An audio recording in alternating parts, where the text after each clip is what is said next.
السلام عليكم. كيفتوما؟ لاباس عليكم؟ ان شاء الله تكون اموركم بخير وعلى خير. كنرحب بكم معايا من جديد في قناه اطروجه شانيل. اليوم ان شاء الله غادي تشوفوا معايا واحد الدار غادي تتباع ان شاء الله في مدينه مراكش، جات في دوار العسكر، وبالضبط قريبه للقاعه او لحدا قاعه تفروت ديال الافراح، راه معروفه تما. المهم الدخله ديال الدار هي هذه كيف كتشوفوا معايا. الدار جات على الشكل بحال الشكل ديال الرياض. هاد الديور يعني معروفين بديك البلاصه، الشكل البني ديالهم. المتراج ديالها فيها 100 مترو، فيها لتحت وفيها الفوق. غادي ندخلوا دابا باش نشوفوا التفاصيل كامله. وضروري قبل ما ندخلوا تشتركوا في القناه اللي باقي ما اشتركش، وفعلوا الجرس، واي تعليق خليوه لي في التعليق ان شاء الله ونجاوبكم. بالنسبه للمتراج فيها 100 مترو. لتحت فيه صالون وبيت ديال النعاس وبيت صغير وكوزينه صغيره وسط الدار مفرشين، وكاينه واحد الطواليت بلديه هي اللي كتشوفوا معايا لتحت. هذا في السفلي. هاد الديور راه معروفين الشكل البني ديالهم، كيجيو بحال الشكل ديال الرياض، كيكون فيهم هكذا في قاع الدار كيكون معري. هنايا قاع الدار هذه هي اللي قبلتنا كيف كتشوفوا معايا. غادي نحاول نعطي المعلومات مهمه، ما نقدرش نهضر بزاف. مهم تعرفوا صوتي راه شويه مبحوح. المهم هذه هي السفلي ديال هاد السكنه هذه. كاين هنا قاع الدار وبجنبها كاين صالون. طبعا في مراكش معروف في المدن اللي كتكون سخونه بحال شكل ديال مراكش، ملي كيدخل الصهد او ملي كترتفع الحراره، الحوايج، الصالونات، كلشي كيتهز وكيتفرش للارض، لان كتكون واحد الحراره قاصحه شويه، وضروري داك الحوايج كيبقاو كيوليو كيقمطوا. داكشي علاش مراكشيين الاغلبيه ديالهم كيهزوا الحوايج في الصيف. داكشي علاش غادي تشوفوا دابا هادشي كله، يعني هاد البيوتات ديال النعاس وداكشي مهزوزين، ولا الصالونات وداكشي. الصالون هو داك بيبر. كيف قلت لكم الدار فيها 100 مترو.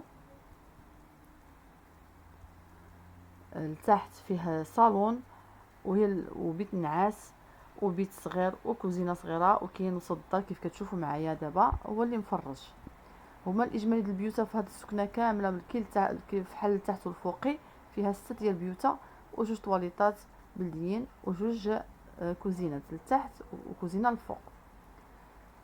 هذا بيت النعاس حتى هو كبير كيف كتشوفوا معايا.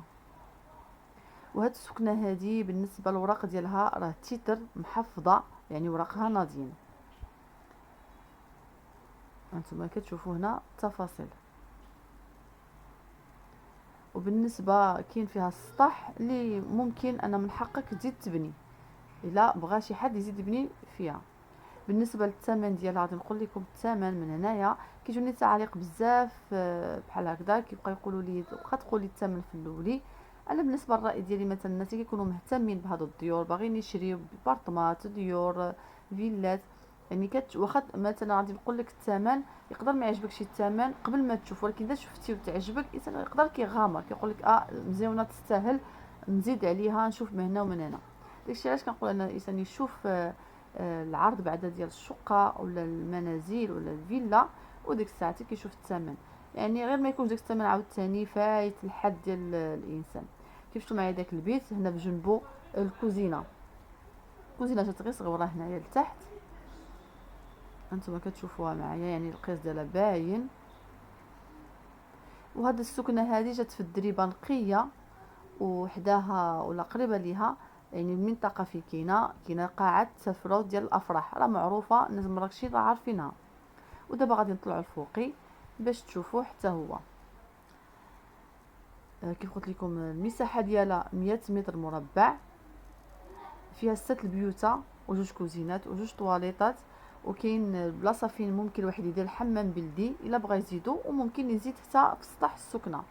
هنا الفوقي كاين فيه طواليط حتى هو، كاين في الدخله، وكاينه كوزينه كبيره، وكاين جوج بيوت. هذه هي الطواليط كيف شفتوا هنايا روميه، كاين تحت بلديه والفوقي كاين روميه. كيف قلت لكم بالنسبه للثمن ديالها 80 متر عفوا 80 مليون، قابله للتفاوض ان شاء الله. ملي كنقول لكم قابله للتفاوض يعني كاين اخذ وعطاء، يعني ماشي كانت ثاني قابله للتفاوض، واحد كيسمع قابله للتفاوض مثلا كنقول مثلا 50 يجي هو يعطيني 30. لا، قابله للتفاوض يعني الانسان ممكن ياخذ وعطاء واحد شويه، يعني باش هاد الديور راه معروفين الثمن ديالهم شحال كيمشيو.